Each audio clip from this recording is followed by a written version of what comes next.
Right guys, what's going on? Welcome back to another video. This is one that I think a lot of people have been waiting for, including myself. We've got the ECU in my hands, the immobilizer's unlocked, it's fully deleted, and it's now time to stick it back into this car and get it running for the first time in 4 years. I've had this car, first 2 years it was started and drove, kind of, but after that it's just been dead. So you can say 2 years, this car has not started at all because of the water leaks, because of the water ingress. This engine hasn't ran. I've heard it cough, like you can turn the key and with a fresh battery on it, it just won't do anything else. So finally it's that time, 2 years, and this engine's gonna run. Fingers crossed. Now I'm not gonna be putting like the whole thing back together. ECU's just gonna sit there. I'm gonna check the oil, take the spark plug wires out so we can crank it, give it a nice crank start so that it builds oil pressure in the cylinders, fill it up with some water. All of this stuff is literally just going to get dumped out after anyway. When we're going to put the BYD engine in, everything's going to get changed. So for right now, just going to check oil, stick a battery on it, plug the ECU in. I'm going to probably have to put the driver's seat back in, but that's fine, just to get the first drive. But yeah, I'm super excited. Like literally, I've been pushing it in and out of this garage, which doesn't look like a lot, but it slopes down so much just coming here. And like this little ridge just here, it's so hard to push it back up at night when I'm done. So literally now all it's going to be is turn the key, put it in drive, stick it in the garage and turn it straight off. So let's get started. Yeah, there's another thing that I just remembered as well. No idea if this car's got any fuel in it because the clock's on the car, which is completely dead. So that's what the interior is looking like right now. I know we haven't made any progress from the last video, but this is a massive step in the right direction. If we can get this to run, it's going to be a big step. So I'm going to plug in the ECU right now. Just leave it in there. Like I'm not going to button everything back up. It's not like it's going to rain or anything, and plus it's in the garage, so scuttle panel and stuff can stay off for now. Checking the coolant and stuff. I am checking all the like pipes and stuff to make sure like nothing's leaking out. I don't have this pipe here, connects from there to there. I don't know if I need it or not, I don't really care. So yeah, ECU is going to go in now, and then I'll do the rest of the checks, get the airbox back on so I can plug the MAF in. And yeah, I need to try and go get some fresh fuel. I'm just going to put 95 in it for now. The tank will get dropped and cleaned and everything like that as well before we put the BYD in, and then from after that it's just going to be 99 anyway. So yeah, just going to get cracking. Right, so I've stuck a battery on it. ECU's now back in as well. Disconnected those, but the biggest issue right now, look at that. So these are the clocks off of the Pirelli as well. They're not the original ones that came with the car. But as you can see, there's no fuel. It says 0 miles. So I'm going to go to the petrol station now, get some fresh fuel, and hopefully give it its first crank. There we go. Fresh fuel. So when the car actually started perfectly, my brother didn't get the shot in landscape to record for YouTube, so it is in portrait, unfortunately. We did try once or twice before. We didn't have any faith that it was actually going to run properly. You'll see in the next clip how lumpy the engine was, and I literally thought bottom end was just about to snap off or some rod was going to come out the bottom of the block. So yeah, you'll see in the next clip what it sounded like.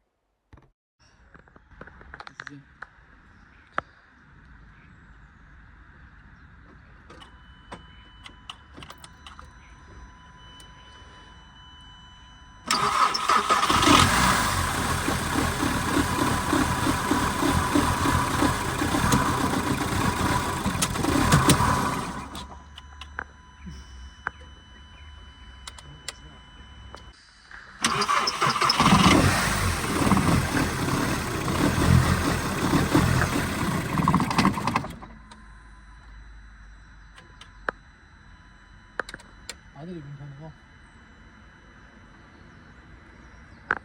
Did it start again?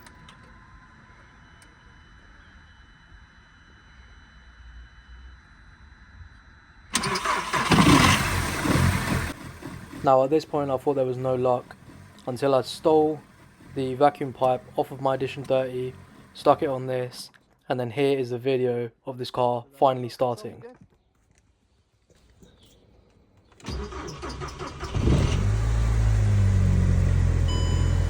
Oh, yo, she's smooth.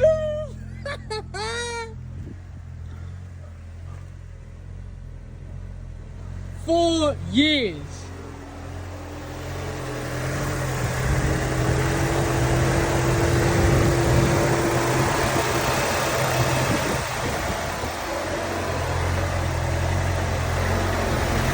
Oh my God.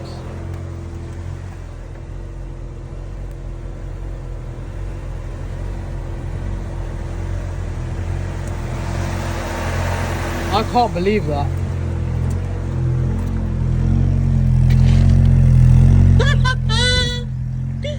Yo, I'm gassed.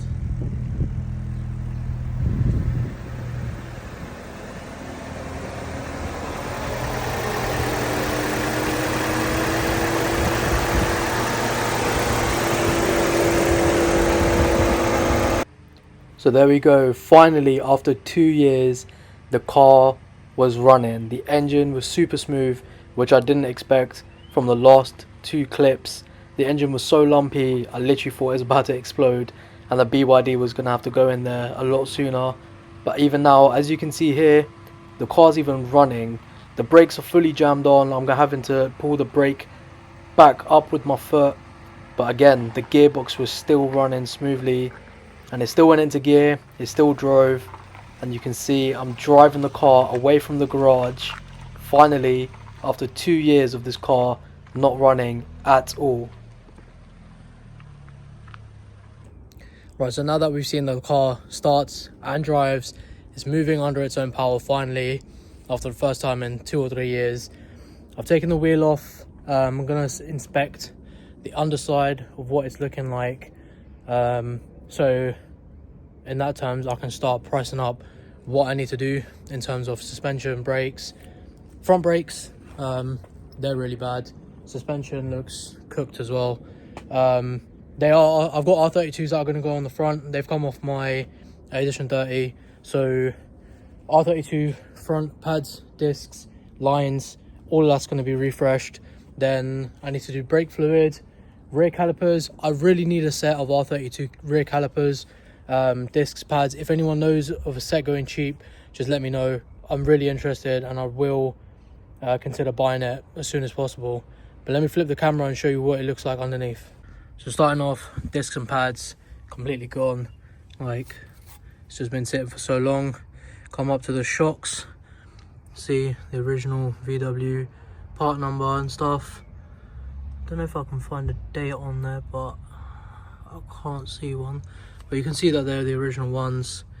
You come down to the bottom, you can see the anti-roll bar's gone. This hub is pretty much gone. Drive shafts and that still look okay. Bottom end of the engine and that doesn't look too bad. Yeah, any little creak is kind of freaking me out. So you can see all of this as well. It's just,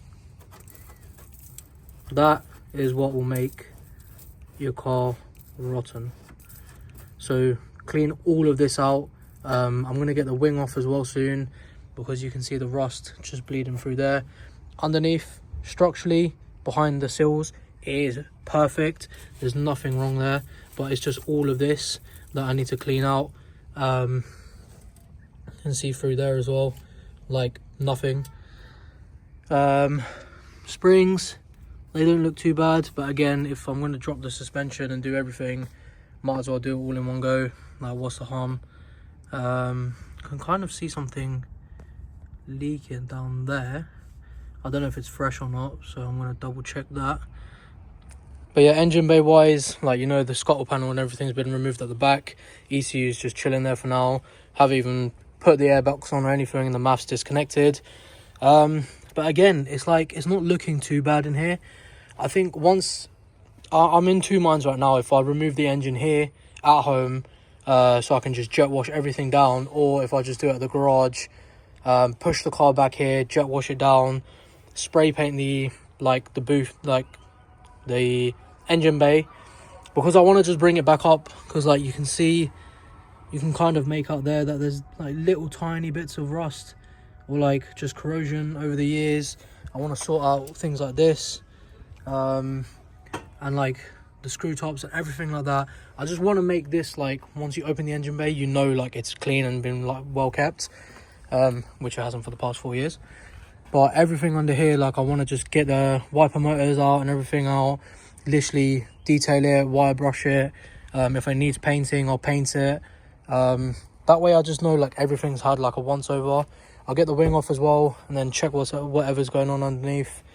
I mean, the wings are completely rotten anyway. But yeah, like, the brakes have got loads of pad life left in them, but I think the calipers are stuck. Something wrong with the brake lines or something, or obviously air's got in over the years. The car's just been parked anyway, so yeah. I think underneath here is going to be a much bigger repair bill than it is with the whole rest of the car. Like, I've got the engine, gearbox is working fine as well. It is so smooth. The gearbox is so smooth.